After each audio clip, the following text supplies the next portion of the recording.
भगवान विष्णु की जय, माँ लक्ष्मी की जय, बृहस्पति देव की जय। नमस्कार भक्तगण, भगवान श्री हरि विष्णु की कृपा आप सभी पर बनी रहे। आज गुरुवार है। गुरुवार के दिन हम श्रवण करेंगे गुरुवार व्रत की पावन कथा का। आइए मन में भगवान श्री हरि विष्णु, माँ लक्ष्मी और बृहस्पति देव का स्मरण करते हुए कथा का श्रवण करते हैं।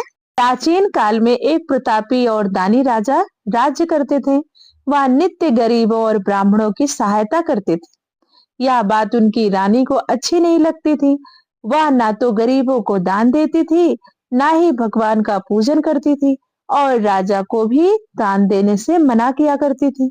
एक दिन राजा शिकार खेलने वन को गए हुए थे, तो रानी महल में अकेली थी। उसी समय बृहस्पति देव साधु वेश में राजा के महल में भिक्षा के लिए गए और भिक्षा मांगी। रानी ने भिक्षा देने से इनकार किया और कहा, हे साधु महाराज, मैं तो दान पुण्य से तंग आ गई हूँ। मेरे पति अर्थात यहाँ के राजा सारा धन लुटाते रहते हैं। मेरी इच्छा है कि हमारा धन नष्ट हो जाए, फिर ना रहेगा बांस, ना बजेगी बांसुरी। साधु ने कहा, देवी तुम तो बड़ी विचित्र हो। धन संतान तो सभी को चाहिए, पुत्र और लक्ष्मी तो पापी के घर भी होने चाहिए। यदि तुम्हारे पास अधिक धन है तो भूखों को भोजन दो, प्यासों के लिए प्याऊ बनवाओ, मुसाफिरों के लिए धर्मशालाएं खुलवाओ। जो निर्धन अपनी कुंवारी कन्याओं का विवाह नहीं कर सकते, उनका विवाह करा दो। ऐसे और कई काम हैं जिसके करने से तुम्हारा यश लोक परलोक में फैलेगा। परंतु रानी पर उपदेश का कोई प्रभाव न पड़ा। वह बोली, महाराज आप मुझे कुछ न समझाइए। मैं ऐसा धन नहीं चाहती जो हर जगह बांटती फिरूं। इससे अच्छा है कि मेरे पास धन ही ना हो। साधु ने उत्तर दिया, यदि तुम्हारी ऐसी इच्छा है तो तथास्तु। तुम ऐसा करना कि बृहस्पतिवार को घर लीपकर पीली मिट्टी से अपना सिर धोकर स्नान करना, भट्ठी चढ़ाकर कपड़े धोना। ऐसा करने से आपका सारा धन नष्ट हो जाएगा। इतना कहकर वह साधु महाराज वहां से अलोप हो गए। साधु के अनुसार कई बातों को पूरा करते हुए रानी को केवल 3 बृहस्पतिवार ही बीते थे कि उनकी समस्त धन संपत्ति नष्ट हो गई। भोजन के लिए राजा का परिवार तरसने लगा। तब एक दिन राजा ने रानी से बोला कि हे रानी, तुम यहीं रहो, मैं दूसरे देश को जाता हूँ, क्योंकि यहाँ पर सभी लोग मुझे जानते हैं, इसलिए मैं कोई छोटा कार्य नहीं कर सकता। ऐसा कहकर राजा परदेश चला गया। वहां वह जंगल से लकड़ी काट कर लाता और शहर में बेचता। इस तरह से वह अपना जीवन व्यतीत करने लगा। इधर राजा के परदेश जाते ही रानी और दासी दुखी रहने लगी। एक बार जब रानी और दासी को 7 दिन तक बिना भोजन के रहना पड़ा, तो रानी ने अपनी दासी से कहा, हे दासी, पास के ही नगर में मेरी बहन रहती है, वह बड़ी धनवान है। तू उसके पास जा और कुछ खाने को ले आ, ताकि थोड़ी बहुत गुजर बसर हो सके। दासी रानी की बहन के पास गई। उस दिन गुरुवार था और रानी की बहन उस समय बृहस्पतिवार व्रत की कथा सुन रही थी। दासी ने रानी की बहन को अपनी रानी का संदेश दिया, लेकिन रानी की बड़ी बहन ने कोई उत्तर नहीं दिया। जब दासी को रानी की बहन से कोई उत्तर नहीं मिला तो वह बहुत दुखी हुई और उसे क्रोध भी आया। दासी ने वापस आकर रानी को सारी बात बता दी। सुनकर रानी ने अपने भाग्य को कोसा। उधर रानी की बहन ने सोचा कि मेरी बहन की दासी आई थी, परंतु मैं उससे नहीं बोल दी, इससे वह बहुत दुखी हुई होगी।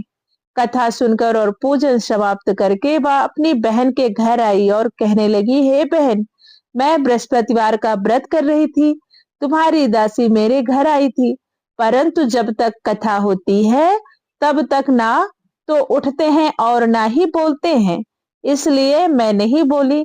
कहो दासी क्यों गई थी? रानी बोली, बहन तुमसे क्या छिपाऊं, हमारे घर में खाने तक को अनाज नहीं है। ऐसा कहते कहते रानी की आंखें भर आई। उसने दासी समेत पिछले 7 दिनों में भूखे रहने की बात अपनी बहन को विस्तार पूर्वक सुना दी। रानी की बहन बोली, देखो बहन, भगवान बृहस्पति देव सबकी मनोकामना को पूर्ण करते हैं। देखो, शायद तुम्हारे घर में अनाज रखा हो। पहले तो रानी को विश्वास नहीं हुआ, पर बहन के आग्रह करने पर उसने अपनी दासी को अंदर भेजा, तो उसे सचमुच अनाज से भरा एक घड़ा मिल गया। यह देखकर दासी को बड़ी हैरानी हुई। दासी रानी से कहने लगी, हे रानी, जब हमको भोजन नहीं मिलता तो हम व्रत ही तो करते हैं, इसलिए क्यों ना इनसे व्रत की कथा की विधि पूछ ली जाए, ताकि हम भी व्रत कर सकें। तब रानी ने अपनी बहन से बृहस्पतिवार व्रत के बारे में पूछा। उसकी बहन ने बताया, बृहस्पतिवार के व्रत में चने की दाल और मुनक्का से विष्णु भगवान का केले की जड़ में पूजन करें तथा दीपक जलाएं, व्रत कथा सुने और पीला भोजन ही करें। इससे बृहस्पति देव प्रसन्न होते हैं। व्रत और पूजन विधि बताकर रानी की बहन अपने घर लौट गई। 7 दिन के बाद जब गुरुवार आया तो रानी और दासी ने व्रत रखा। घुड़साल में से जाकर चना और गुड़ ले आई। फिर उसने केले की जड़ तथा विष्णु भगवान का पूजन किया। अब पीला भोजन कहाँ से आए, इस बात को लेकर दोनों बहुत दुखी थे। चूंकि उन्होंने व्रत रखा था, इसलिए बृहस्पति देव उनसे प्रसन्न थे। इसलिए वे एक साधारण व्यक्ति का रूप धारण करके 2 थालों में सुंदर पीला भोजन दासी को दे गए। भोजन पाकर दासी प्रसन्न हुई और फिर रानी के साथ मिलकर भोजन ग्रहण किया। उसके बाद वे सभी गुरुवार को व्रत और पूजन करने लगी। बृहस्पति भगवान की कृपा से उनके पास फिर से धन संपत्ति आ गई, परंतु रानी फिर से पहले की तरह आलस्य करने लगी। तब दासी बोली, देखो रानी, तुम पहले भी इस प्रकार आलस्य करती थी, तुम्हें धन रखने में कष्ट होता था, इस कारण सभी धन नष्ट हो गया, और अब जब भगवान बृहस्पति की कृपा से धन मिला है तो तुम्हें फिर से आलस्य होता है। रानी को समझाते हुए दासी कहती है कि बड़ी बड़ी मुसीबतों के बाद हमने धन पाया है, इसलिए हमें दान पुण्य करना चाहिए, भूखे मनुष्यों को भोजन कराना चाहिए और धन को शुभ कार्यों में खर्च करना चाहिए। हे रानी, जिससे तुम्हारे कुल का यश बढ़ेगा, स्वर्ग की प्राप्ति होगी और पितृ प्रसन्न होंगे। दासी की बात सुनकर रानी दासी की बात मान गई और अपना धन शुभ कार्यों में खर्च करने लगी, जिससे पूरे नगर में उसका यश फैलने लगा। उधर राजा का वही हाल था। एक दिन राजा दुखी होकर जंगल में एक पेड़ के नीचे आसन जमा कर बैठ गया। वह अपनी दशा को याद करके व्याकुल होने लगा।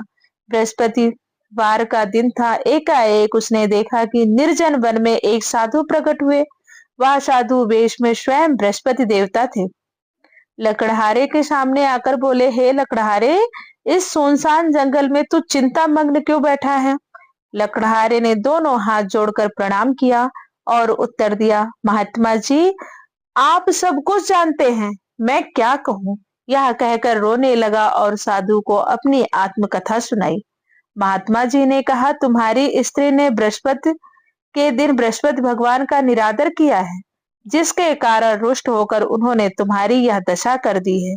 अब तुम चिंता को दूर करके मेरे कहने पर चलो तो तुम्हारे सब कष्ट दूर हो जाएंगे और भगवान पहले से भी अधिक संपत्ति देंगे। तुम बृहस्पति के दिन कथा किया करो, 2 पैसे के चने मुनक्का लाकर उसका प्रसाद बनाओ और शुद्ध जल से लोटे में शक्कर मिलाकर अमृत तैयार करो। कथा के पश्चात अपने सारे परिवार और सुनने वाले प्रेमियों में अमृत व प्रसाद बांटकर आप भी ग्रहण करो। ऐसा करने से भगवान तुम्हारी सब मनोकामना पूरी करेंगे। साधु के ऐसे वचन सुनकर लकड़हारा बोला, हे प्रभु, मुझे लकड़ी बेचकर इतना पैसा नहीं मिलता जिससे भोजन के उपरांत कुछ बचा सकूं। मैंने रात्रि में अपनी स्त्री को व्याकुल देखा है। मेरे पास कुछ भी नहीं है जिससे मैं उसकी खबर मंगा सकूं। साधु ने कहा, हे लकड़हारे, तुम किसी बात की चिंता मत करो। बृहस्पति के दिन तुम रोजाना की तरह लकड़ियां लेकर शहर को जाओ। तुमको रोज से दुगना धन प्राप्त होगा, जिससे तुम भली भांति भोजन कर लोगे तथा बृहस्पति देव की पूजा का सामान भी आ जाएगा। इतना कहकर साधु अंतर ध्यान हो गए। धीरे धीरे समय व्यापित होने पर फिर बृहस्पतिवार का दिन आया। लकड़हारा जंगल से लकड़ी काटकर किसी शहर में बेचने गया। उसे उस दिन और दिन से अधिक पैसा मिला। राजा ने चना गुड़ आदि लाकर गुरुवार का व्रत किया।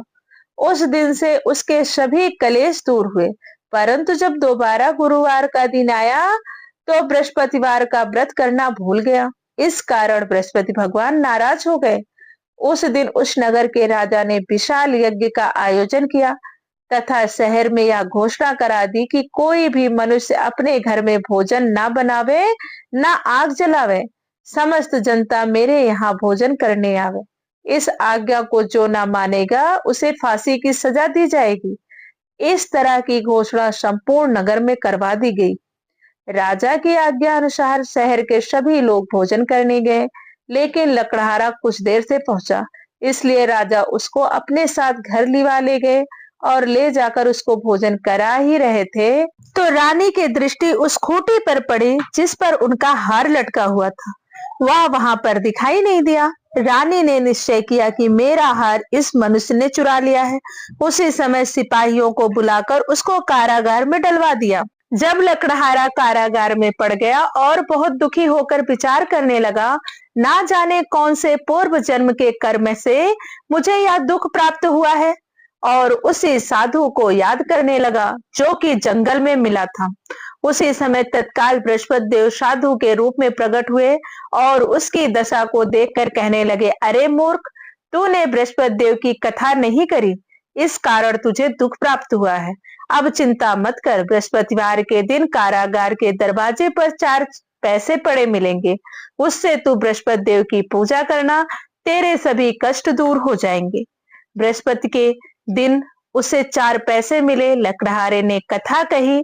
उसी रात्रि को बृहस्पति देव ने उस नगर के राजा को स्वप्न में कहा, हे राजा, तुमने जिस आदमी को कारागार में बंद कर दिया है वह निर्दोष है, वह राजा है, उसे छोड़ देना।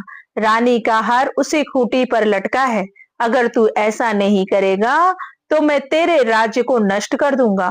इस तरह रात्रि के स्वप्न को देखकर राजा प्रातः काल उठा और खूंटी पर हार देखकर लकड़हारे को बुलाकर क्षमा मांगी तथा लकड़हारे को योग्य सुंदर वस्त्र आभूषण देकर विदा कर दिया। बृहस्पति देव की आज्ञा अनुसार लकड़हारा अपने नगर को चल दिया। राजा जब अपने नगर के निकट पहुंचा तो उससे बड़ा आश्चर्य हुआ। नगर में पहले से अधिक बाग, तालाब, कुएं तथा बहुत सी धर्मशाला, मंदिर आदि बन गए हैं। राजा ने पूछा, यह किसका बाग और धर्मशाला है? तब नगर के सब लोग कहने लगे, यह सब रानी और बांदी का है। तो राजा को आश्चर्य हुआ और गुस्सा भी आया। जब रानी ने यह खबर सुनी कि राजा आ रहे हैं तो उन्होंने बांदी से कहा, हे दासी, देख राजा हमको कितनी बुरी हालत में छोड़ गए थे। हमारी ऐसी हालत देखकर वह लौट ना जाए, इसलिए तू दरवाजे पर खड़ी हो जा। आज्ञा अनुसार दासी दरवाजे पर खड़ी हो गई। राजा आए तो उन्हें अपने साथ लिवा लाई। तब राजा ने क्रोध करके अपनी रानी से पूछा कि यह धन तुम्हें कैसे प्राप्त हुआ है? तब उन्होंने कहा, हमें यह सब धन बृहस्पति देव के इस व्रत के प्रभाव से प्राप्त हुआ है। राजा ने निश्चय किया कि 7 रोज बाद तो सभी बृहस्पति देव का पूजन करते हैं, परंतु मैं प्रतिदिन दिन में 3 बार कहानी तथा रोज व्रत किया करूंगा। अब हर समय राजा के दुपट्टे में चने की दाल बंधी रहती थी तथा दिन में 3 बार कहानी कहते। एक रोज राजा ने विचार किया कि चलो अपनी बहन के यहाँ हो आवे। इस तरह निश्चय कर राजा घोड़े पर सवार हो अपनी बहन के यहाँ को चल पड़े।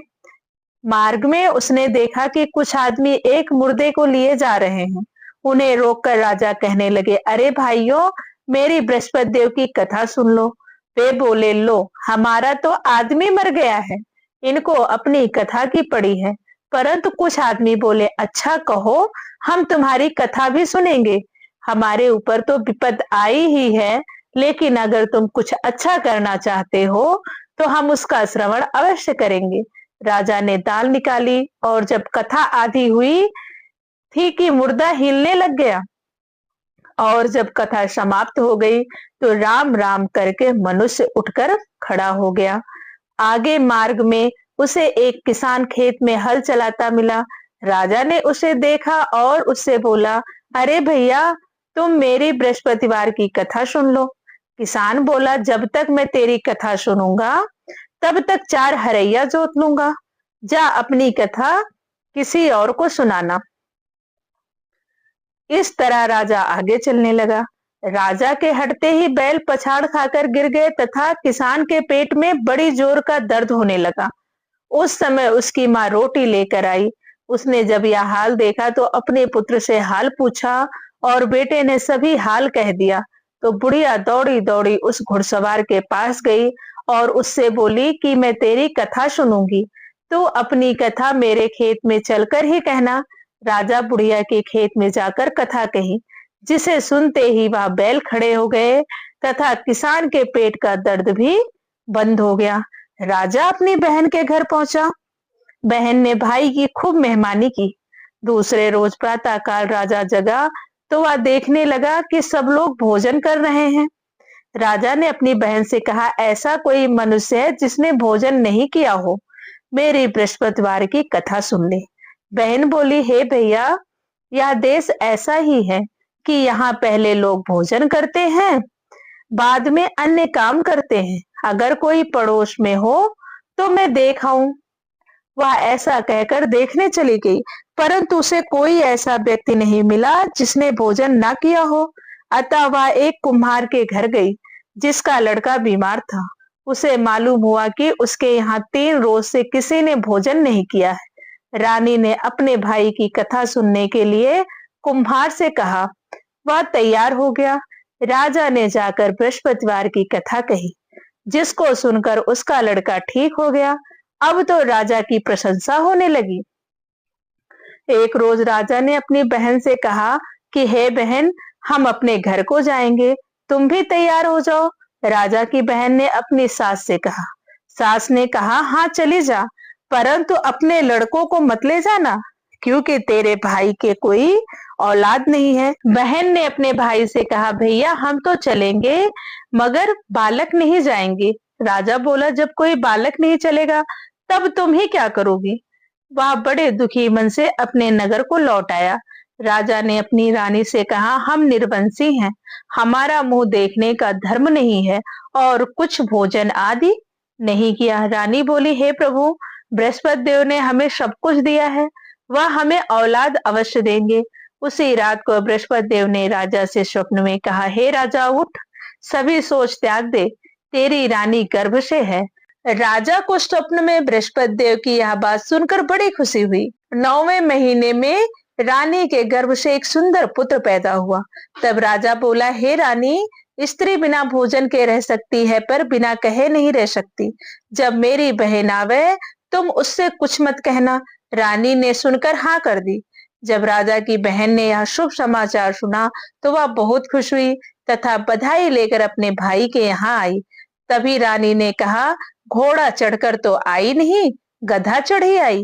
राजा की बहन बोली, भाभी, मैं इस प्रकार से ना कहती तो तुम्हें औलाद कैसे मिलती। तो बृहस्पति देव की जय, भगवान विष्णु की जय। आइए अब सुनते हैं बृहस्पति देव की पावन कथा। प्राचीन काल में एक ब्राह्मण रहता था। वह बहुत निर्धन था, उसके कोई संतान नहीं थी। उसकी स्त्री बहुत मलिनता के साथ रहती थी।